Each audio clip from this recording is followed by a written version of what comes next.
ready to go!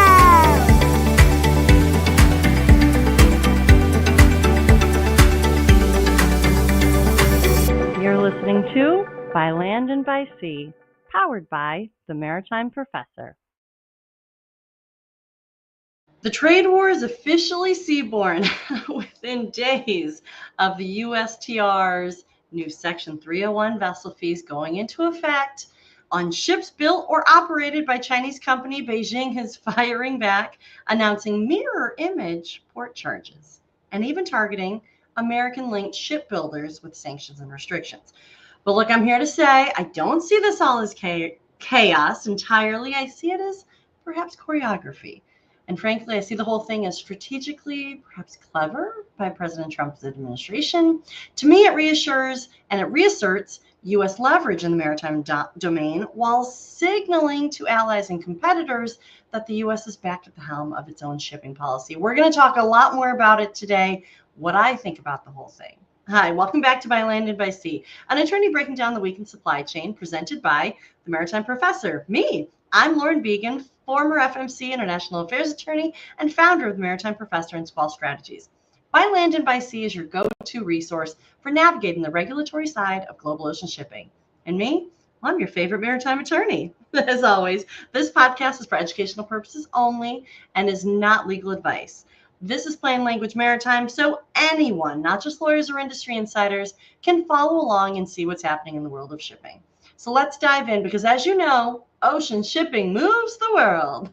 All right, well, before we jump into it, I want to stop for a minute before we get too deep into the headlines and let you know that, look, today we're going to be unpacking the nuances and, frankly, some of my reactions to the latest tit-for-tat political posturing between the United States and China in the maritime sphere.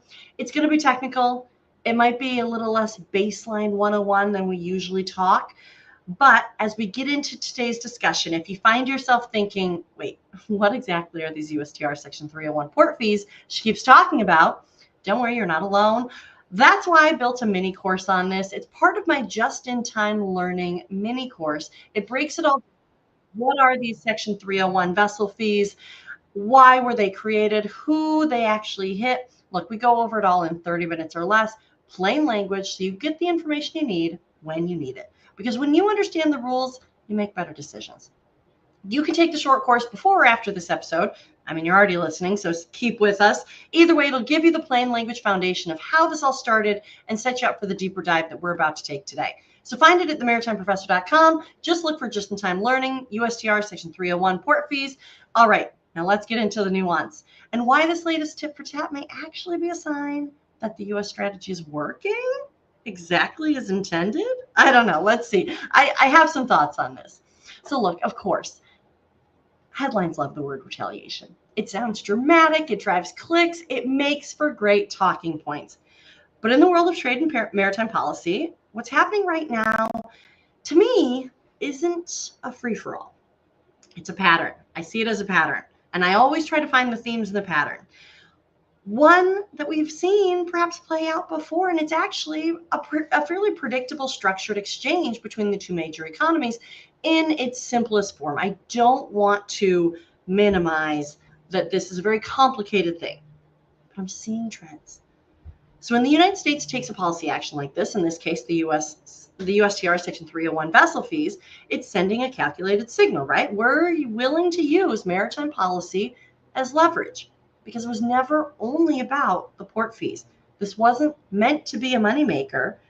This was meant to be a behavior changer, right? It's a show of seriousness, not necessarily hostility, is how I took it. And so, of course, China was going to respond, right? Of course they were going to respond. This was probably one of the most predictable things that could have happened, that China responded. It wasn't when, it was how they were going to respond. And so when China responded, I didn't see it out of anger. I kind of saw it out of necessity. Of course, Beijing had to demonstrate strength to its own domestic audience. That's part of the playbook, right? That's how geopolitics works. Matching tone and posture to show that it won't be intimidated. But what I will note is that it seemed like they didn't totally cross the line into escalation. So rather than a trade spiral, spiral, what we're seeing is a calibrated, measured response. That's what it seems like to me.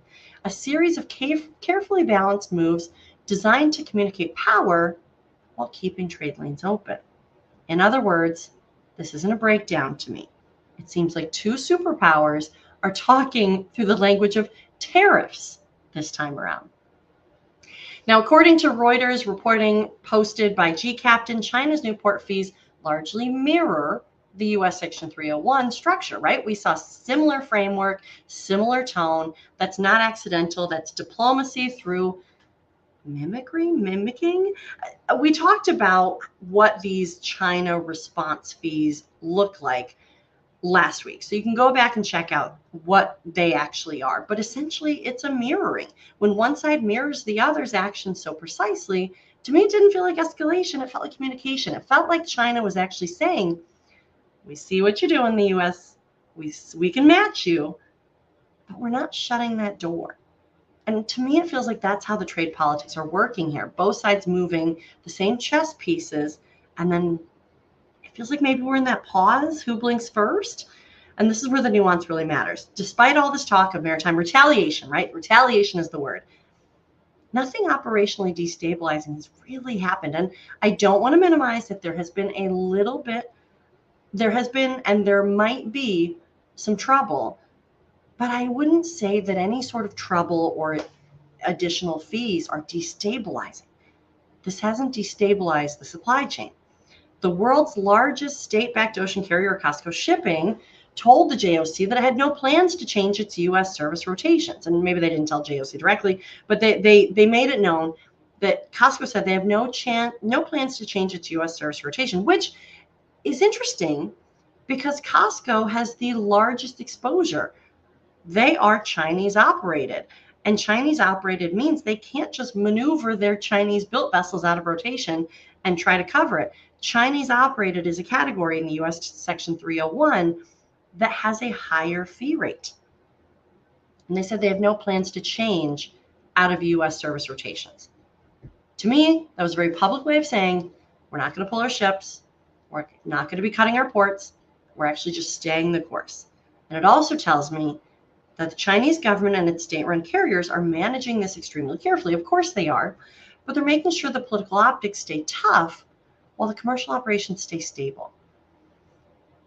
And China quietly went a step further and exempted U.S. flag vessels built in China from its retaliatory port fees. It's part of that mirroring, right?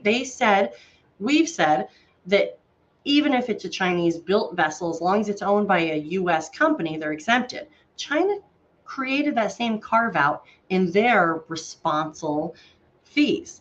They said U.S. flag vessels built in China are exempted. And it's a big deal, and it's kind of easy to miss because there's a lot going on here, but they could have just turned away all U.S. everything, right? And that would have been in the escalation. That exemption kind of means to me that China deliberately carved out space for diplomacy. They didn't escalate. They could have applied their fees more broadly, but they didn't. They're signaling some of that restraint, but also perhaps signaling that they're trying to impact behavior the same way that the U.S. is. They're saying we're responding, but we're leaving this open. We're not going to be escalating. So when you look at all of this together, right, the mirrored policy, the fairly calm messaging from COSCO on this, and the selective exemptions, like I said, it's not chaos to me. It seems like this is all controlled. It seems like this is a playbook move on both sides, a short-term show of strength designed to create bargaining leverage, not damage global trade. And from the U.S. side, it's evidence that the new USTR Section 301 vessel fees are being implemented with exactly the kind of restraint and predictability that reassure markets, right? And now I am not an economist, and so perhaps I'm batting outside of my realm by talking about the economy of it all, but I do understand the supply chain side, and I certainly understand the maritime side. And this all still sends a firm message that the U.S. is serious about maritime fairness, but it's also impacting decisions, market decisions. Now, if you really want a reality check on how targeted these USTR fees are, Michael Angel over at the JOC analyzed new data from S&P Global Market Intelligence. He posted this on LinkedIn this week.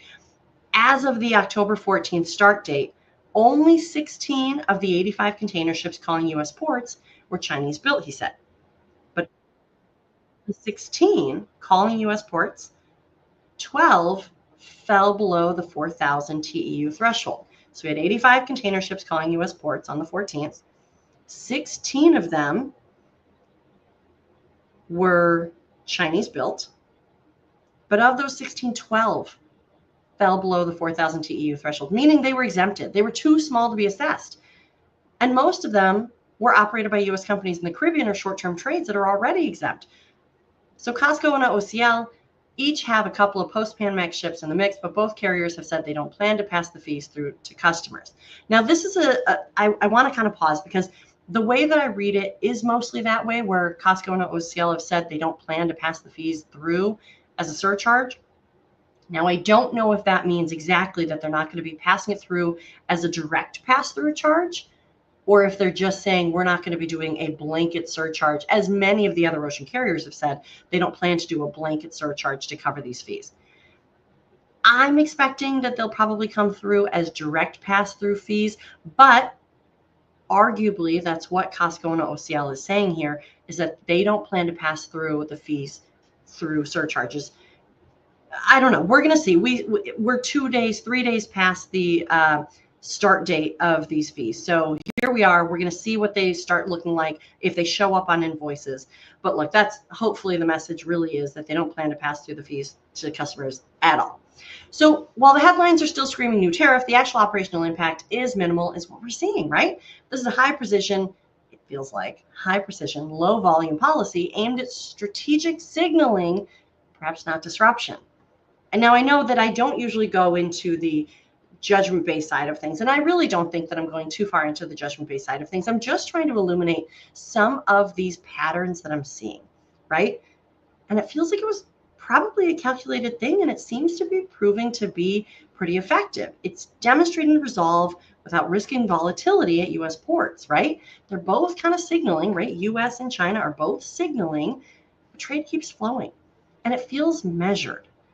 So if you caught last week's episode, you'll remember we walked through the details of this China retaliatory port fees, these mirror port fees, as a direct response to U.S. Section 301.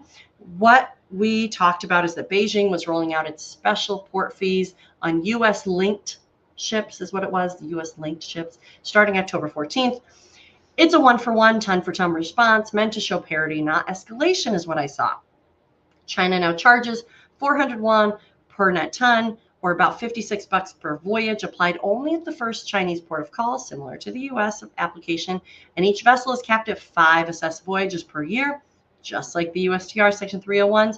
And just like the U.S. system, the rates escalate annually to roughly $90 in 2026, $120 in 2027, and $157 in 2028. If that sounds familiar, it should. It's mirror image policy of the U.S. Section 301 vessel fees, down to the cap, the timing, the escalation schedule.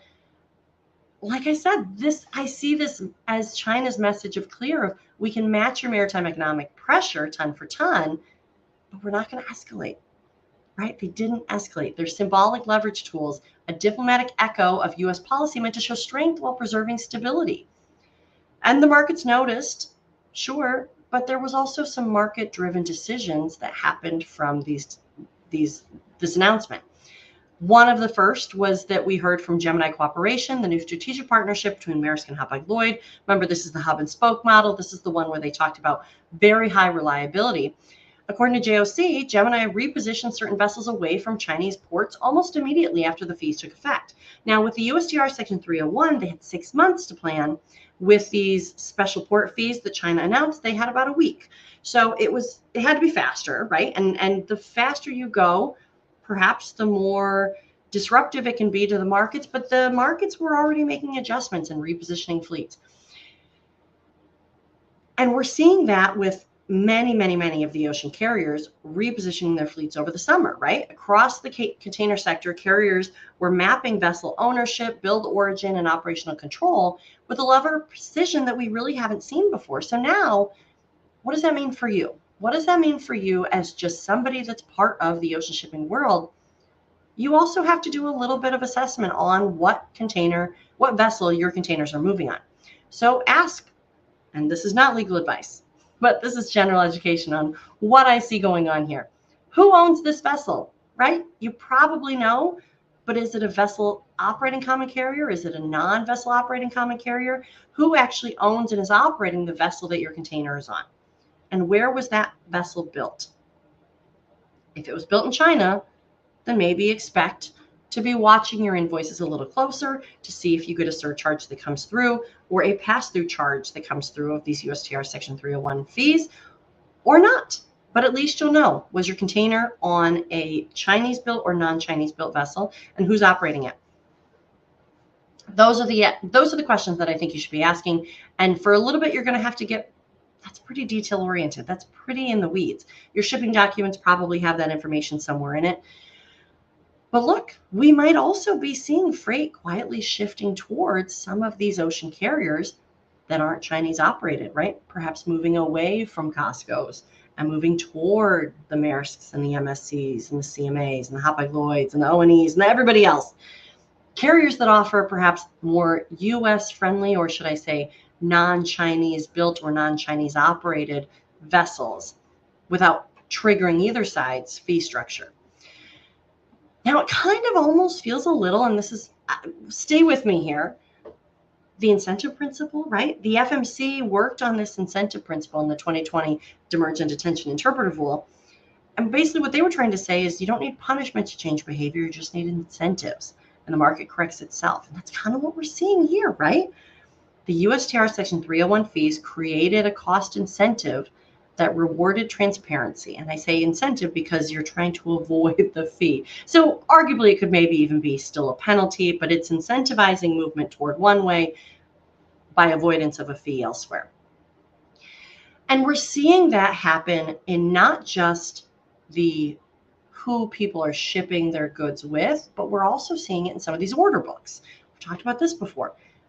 These ocean carriers are now looking at the contracts that they have for new builds, and the proof is in the pudding. The reports are coming out that South Korea is seeing an increase in orders. I was even seeing this week increases in Indian shipyards, and I'm sure European shipyards are out there too, where now non-Chinese shipyards are seeing increases in order books of vessels.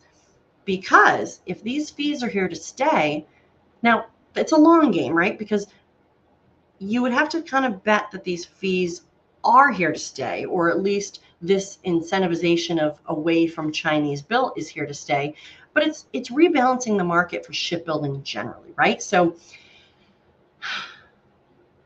what looks like a trade spat from all these headlines feels like market discipline taking shape and decisions being made based on avoidance of fees and longer term decision making, and perhaps a bolstering of, I mean, we're seeing injections of cash like we've never seen before coming from Hanwha into the Philly shipyard, and just generally order books of investment infrastructure into shipbuilding, into maritime generally, in either the US or our friends out there. So I'm seeing all of this as market discipline taking shape toward this strategic recalibration that is benefiting the US position here. It's not a one-off tariff. It's a chapter in this deliberate US industrial policy reboot. For decades, maritime issues were really treated as peripheral in Washington and elsewhere, right? We all know that. We all know that. As members of the maritime community here, we all know we were always overshadowed by air, rail, and trucking when it came to infrastructure priorities. But I feel like, look, under this administration, maritime leverage is recognized as a strategic power. As soon as this administration came in and they pulled Mike Waltz for National Security Advisor, he had just been working on the SHIPS Act, which was previously called the Kelly-Waltz Bill. Mike Waltz was working very hard on maritime issues. And so when he went into the National Security Advisor position, I said, maritime security is national security now. This is the best sign of that. And shortly after, we had all of these executive orders and kind of movement toward using maritime leverage as a strategic power. So we're watching it unfold. The U.S.-China trade dispute now spans multiple fronts. We're seeing it on shipbuilding, certainly, but also port infrastructure and technology. These aren't random and these aren't new. These are things that we've kind of watched unfold over the past few months. And remember, this USTR Section 301 started under the Biden administration. So it's not entirely Trump that was seeing this need to rebalance maritime shipbuilding, but just the maritime industry in general. But it is the Trump administration that's been using it as leverage in trade negotiations. We're seeing this intent specifically for rebuilding U.S. and allied shipyards capacity, right? Building ships. We're seeing it in the modernizing of ports through merit programs and private investments. And we will probably continue to see that because as the trade money comes in, I expect to be helping to bolster the maritime modernization. And we're also seeing a use of trade policy to balance maritime influence that's been one-sided for quite a long time. This is the United States asserting leadership through competence, and the administration, it seems like, is using these targeted measures rather than blunt force bans to restore that balance or attempt to restore that balance in the maritime system. It feels like strategic modernization. And look, this didn't happen overnight, and it still won't happen overnight. It's been a slow build. And that was something that we kind of talked about over the summer too, that it felt like this was taking a little bit too long. It felt like things were stalling out over the summer. We didn't hear much. There was some reshuffling of staff, drafts of ideas of implementation for perhaps different categories of the executive order on maritime dominance were being floated. But now looking back, you can almost see the methodology behind the pacing, right? We had to give time to major ocean carriers to reposition their fleets for the USTR Section 301 port fees proposals so that they could reposition those vessels, limit their fee exposure to prepare for what was coming. And during that time, I'll note China didn't introduce those mirror fees, so there wasn't a reason not to reposition their vessels. Had China perhaps acted faster, it would have been more chaotic, but it didn't. And it was showing that the change behavior through the market decisions approach kind of worked here. If this policy decision had been rushed, we probably would have seen a market shock and confusion, but instead we're seeing a measured rollout is what it feels like. Here we are. It's about 6 months past the announcement, almost 6 months, because that was an April 9th order, and we have November 5th is when we're expecting the Maritime Action Plan. We needed this measured rollout to allow the global system to adapt so that when the fees took effect this week in October, the response was calm, orderly, and meaningful. I mean, you have to admit that kind of seems like it was all by design.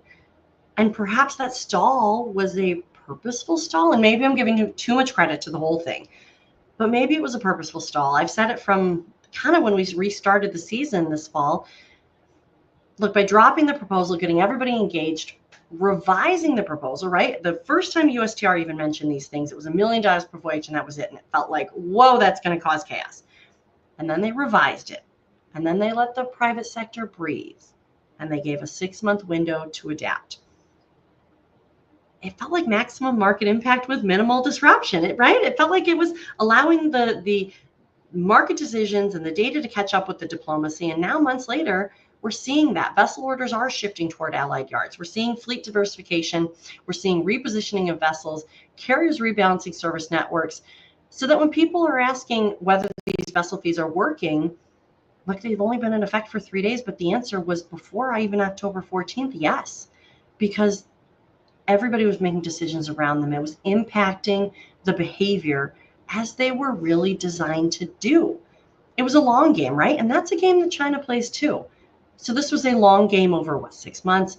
But this was a game that was carefully sequenced with market-informed maritime strategy seeming to be restoring that balance and American presence, one measured move at a time.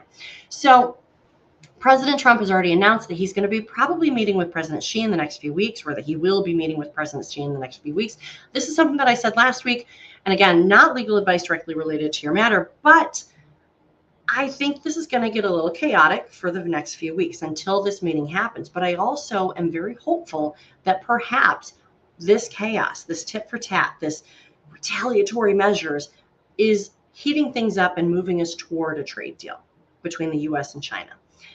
The Section 301s only went live a few days ago. Like I said, I think that we're going to be heating up perhaps before the meeting of the two leaders, but I also see this as the U.S. walking into that dialogue with leverage. They were able to impact market decisions. They were able to impact the behavior of categories within the maritime sector. And both sides can claim strength here, right? The U.S. acted decisively to correct market distortion in shipbuilding and maritime services, and China responded proportionally, the mirror, while keeping trade open. And that's the definition of controlled escalation with an exit ramp, it felt like, right? It's often how durable agreements seem to start, because Section 301 tools are reversible. They double as negotiating chips. If China offers concession on maritime related issues, the U.S. could reduce the fees while claiming still a policy win. And the vessels have been maneuvered. And they probably won't be maneuvered out, because why would they? It seems to work just fine. It reasserts maritime influence, strengthens maritime bargaining position. It feels like this was all planned. So for industry, what is the message here? To me, it's going to feel a little chaotic, but to me, the system is working. I think the plan is unfolding how it was designed to unfold. Trade lanes are opening or continue to staying open. Carriers are sailing, cargo is moving. There's not a lot of messaging of big surcharges coming in.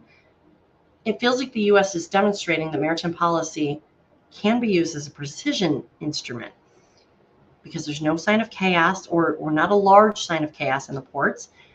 There doesn't seem to be surging or dropping out of rates.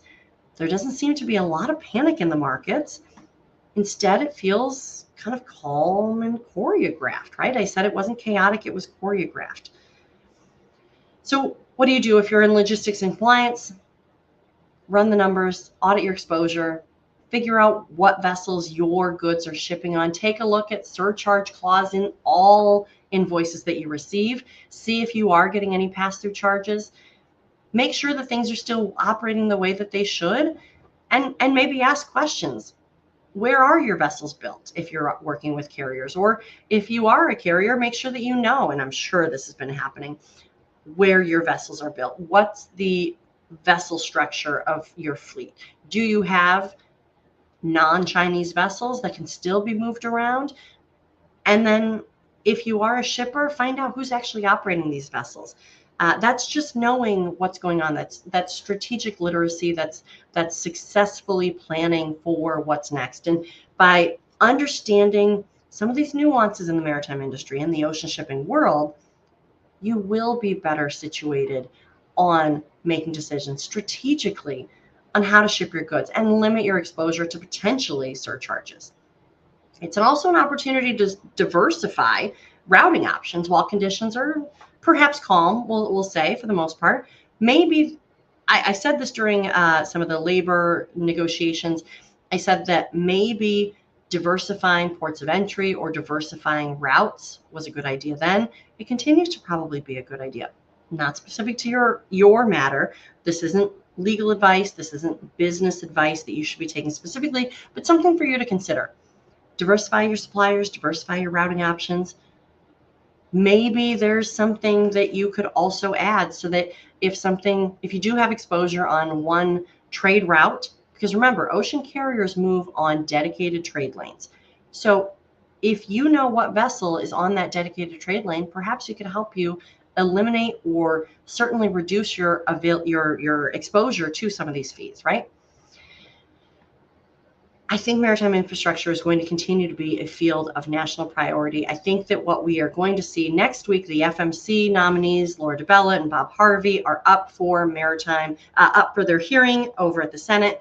We also see the Maritime Administrator, the Department of Transportation nominee, Steve Carmel. He is also up for his hearing. It's moving forward, right? I think that we're seeing maritime leverage on the large global stage. We're seeing the pieces start to fall into place within the federal agencies. I think that we have a really good start here. And to be honest, it is refreshing to see any administration put maritime affairs front and center. Because as we all know, you can't get your goods. 90% of everything moves by ocean shipping. And you can't get your goods into the country if you don't have the ports, and you don't have the people, and you don't have the ships. And you have to have that cargo, right? It's not just an infrastructure issue. It's a tool. Because at the end of the day, this isn't about the tariffs or the tonnage. It's about confidence. The confidence that hopefully America can set a tone in global shipping. I think that we're getting there. My advice, non-legal, is to stay calm, is to make sure that you understand where your goods are moving, make sure that you understand how it all works, because I think that we're going to continue to see this. So what am I watching next? The story is not done, that's for sure. What happens over the next few weeks, I think, could define the tone of U.S.-China maritime relations, and certainly maybe U.S.-China relations generally. We're watching for this Trump-Xi meeting. President Trump and President Xi have said that they're going to be meeting in the next few weeks. This is going to be the first test of where we are. Is this going to be an actual, we had a chat, it was great, or is this going to be a, here's some things that we're working on, reciprocity, transparency, industrial capacity? I'm going to be listening for things like that. I'm also going to be listening for potentially shipbuilding investment and different ways of maneuvering that I think will get us closer to a broader trade framework. Will those special port fees start to fall off by China? And also I'm going to see China's enforcement of those special port fees. They don't have to, and we haven't seen them, right? We're still waiting on both sides. How are they going to be applied? Who's paying for them specifically? But that's a big question on the China special port fees. They could quietly pause enforcement to cool tensions if they wanted, or they could selectively tighten it as negotiations unfold. That's kind of the benefit of having these special port fees, is that they can maneuver them for leverage. So if the enforcement stays restrained, it suggests Beijing is still seeing value in keeping the shipping lanes calm and the conversation open. We're going to continue to see the carrier behavior responding to it. I think we're also going to be seeing, like I said, the shippers responding to it. Are you going to be making decisions on whether, excuse me, whether you're going to ship with Costco or whether you're going to ship with somebody else, knowing that Costco is an ocean carrier, a Chinese operated ocean carrier. But on the other hand, if you have a lot of exposure to Chinese ports, maybe you'll make decisions based on that. I also think I'm going to continue to keep an eye on shipyard order books, specifically out of South Korea. We'll continue to watch that, but it was really interesting to see an increase in reporting of India and order books coming out of India. Let's see if this momentum continues, right? Our new order is going to be shifting away from these Chinese yards into allied facilities, one day into perhaps the U.S. facilities. I'm also going to continue to see what's happening with domestic follow through, right? We're going to have our people in their positions, right? So Department of Transportation through MARAD and the Federal Maritime Commission hopefully will be up to full power. Both have opportunities to translate this momentum into policy infrastructure. MARAD could expand organization and training initiatives, and the FMC could use this moment to refine competitive fairness frameworks or data transparency programs, right? So perhaps it won't just always be reacting to China, but they might be institutionalizing some of this maritime strength for the long term, and hopefully in a, as they are meant to, or at least the FMC, in a fairness way. Perhaps MARAD will be continuing to pursue and promote the U.S. flag side of things, the U.S. maritime infrastructure. But on the FMC side, we're going to be seeing their move toward fairness and reliability and the throughput and the efficient movement of goods and cargo for the benefit of the U.S. importer, exporter, consumer, because that's their mission too. I'm going to keep looking at all of this, right? I want to see how it all connects: trade, national security, industrial innovation. This is all unfolding very quickly. I didn't want to go too far into any of the specifics because it could change at a moment's notice. I think that we will continue to see things change over the next few days, the next few weeks. It feels like the U.S. might have done a few things well here, and I said that kind of throughout this monologue, I guess. But we'll see. We'll see where it all goes. I think that it's still, there are a lot of things at play, but to me, looking back at some of the things that I've been reporting on and reacting to over the past few months and certainly into the spring, doesn't it feel like things are kind of falling together? They're kind of, it kind of made sense. Now, I don't want to give too much credence here, because who knows, right? We're still kind of seeing all of this play out. And I'm certainly not even talking about the tariff side of things. I'm only talking about the maritime side. I'm talking about the port fees here. But it worked. It certainly worked to change behaviors. So I'm encouraged. I'm staying positive. I'm really encouraged by seeing the behavior shift. And now we're getting into perhaps the apex of our relationship with China for maritime issues, and maybe we'll have a trade deal in the next few weeks. I'm hopeful. I'm hopeful. Look, keep it here. Keep watching. Keep listening, and we'll get back to the Captain's Log news next week. But I wanted to kind of have a reactionary episode. So if you like this episode, be sure to follow, subscribe, and leave a review. Want to go deeper on these topics or bring this kind of insight to your team? Visit themaritimeprofessor.com to explore corporate trainings, tailored briefings, and on-demand webinars, all designed to make complex maritime regulations practical and easy to understand. If your organization needs help navigating the legal or strategic side of ocean shipping regulations, head over to Squall Strategies. That's where I provide consulting services, regulatory guidance, and policy support.